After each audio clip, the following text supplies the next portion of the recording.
আমি আমার এই ৮ পরিবারের সদস্যদের মধ্যে একজন। আমার আব্বু জনাব মোহাম্মদ সেলিমুল ইসলাম সেলিম, উনি হচ্ছে সাতকানিয়া এওচিয়া একজন কীর্তি সন্তান। উনি গত ৩৬ বছর ধরে সৌদি আরবে আবহাতে কর্মরত আছেন। আমার আব্বুর ওখানে প্রায় আপনার সুপার শপ, লন্ড্রি, আপনার একটা পেট্রোল পাম্প সহ আরও অন্যান্য ব্যবসা প্রতিষ্ঠান আছে। আমার আব্বুর ওখানে প্রায় ১০০ থেকে ২০০ ফ্যামিলি ওখানে প্রায় প্রবাসী ওখানে কর্মরত অবস্থায় আছে। তো গত ৫ জানুয়ারি যেই ছাত্র আন্দোলন হয়েছিল ফ্যাসিস্ট সরকারের পতনের পরে, সারা বিশ্বব্যাপী আপনারা জানেন, বাংলাদেশের সহ সারা বিশ্বের প্রবাসীরাও এই আন্দোলনের সাথে একসাথে একাত্ম প্রকাশ করে এবং আমরা সর্বশেষে বিজয়ের মধ্যে দিয়ে সবাই যে যে জায়গা থেকে সবাই বিজয় মিছিল করেছি, আনন্দ উল্লাস করেছি। এবং ফ্যাসিস্ট সরকারের যেই ৩৬ দিন ব্যাপী যে হত্যাকার্য চালিয়েছিল, সে হত্যাকার্যে প্রায় আমাদের ১,০০০ ভাই বোনকে প্রায় ওরা গুম সহ হত্যা করে। প্রায় ২০,০০০-এর উপরে এখনও আপনারা জানেন ওরা এখনও অসুস্থ অবস্থায় আছে।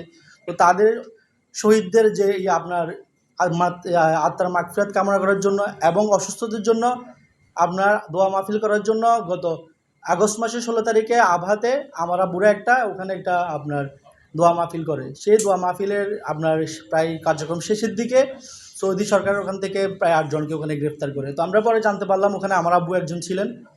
আমরা অনেকদিন পরে কন্ট্যাক্ট করার পরেও কোনো খোঁজখবর পাই নাই। পরে ওনাদের আব্বুর ওখানে যেই দোকানগুলো ছিল সেখানে কর্মরত কর্মচারীদের মধ্যে জানতে পারছি যে ওখানে আব্বু আটক আছেন। আসলে আটক করার পর থেকে আমরা অনেক ধরনের চেষ্টা চালিয়েছি। আমরা প্রথমে যোগাযোগ করতে পারি নাই।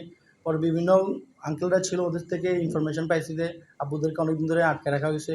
এরপরে এখন আমরা যেটা শুনতেছি ওনাদেরকে একবারে পাঠিয়ে দেওয়া হবে।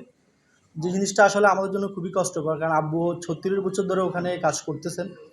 আমাদের দেশের যে রেমিটেন্স প্রবাহটা ওনারা কিন্তু আমরা জানেন সবাই, প্রবাসীরাই আমাদের রেমিটেন্স আমাদের অর্থনীতিতে যে ভূমিকা পালন করে তার মধ্যে অন্যতম হচ্ছে আমাদের প্রবাসীরা। আর আমার আব্বুর ওখানে অনেকদিন ধরে ওখানে কর্মরত অবস্থায় আছেন। ওখানে যেই কতগুলো দোকানে যে প্রবাসীরা যে কাজ করতেছেন তাদের পরিবারগুলো এখন অনিশ্চয়তার মধ্যে আছে, আমরা অনিশ্চয়তার মধ্যে আছি।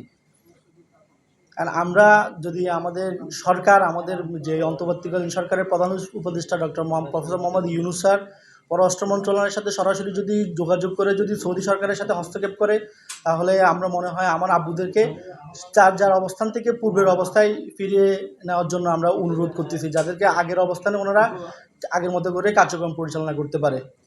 ধন্যবাদ। আর কিছু জানার থাকলে আমি কোশ্চেন করতে পারি। আর আমার এখানে কিছু ছবি আছে, আপনারা চাইলে আমি প্রোভাইড করতে পারি, যেগুলো আমার আব্বুর ওখানে কর্মরত আব্বুর কতগুলো ব্যবসায়িক প্রতিষ্ঠানগুলো চাইলে আপনাদেরকে আমি প্রোভাইড করতে পারি। সবগুলো ছবি আছে, আমি আপনাদেরকে একটা একটা করে দেখাচ্ছি।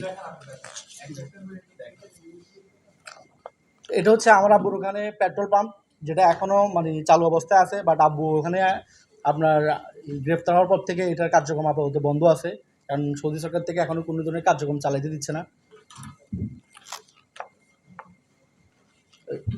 এটা হচ্ছে সুপার শপের ছবি। এখানে প্রায় ৩০ থেকে ৪০ জন বাংলাদেশি ওখানে কর্মরত অবস্থা আছেন, যাদের প্রত্যেকটা ফ্যামিলি এখনও অনিশ্চয়তার মধ্যে আছে, কারণ এটা যদি ওখানে বন্ধ হয়ে যায় তাহলে আমাদের আলটিমেটলি সবাইকে ওখান থেকে চলে আসতে হবে।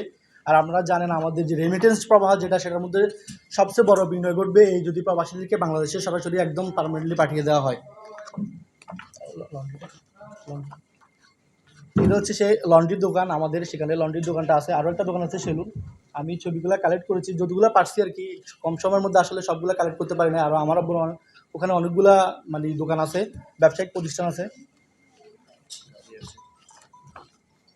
আপনারা চাইলে আমি সবাইকে একটা একটা করে প্রোভাইড করতে পারি, আমার কাছে অনেকগুলো কপি আছে এখানে।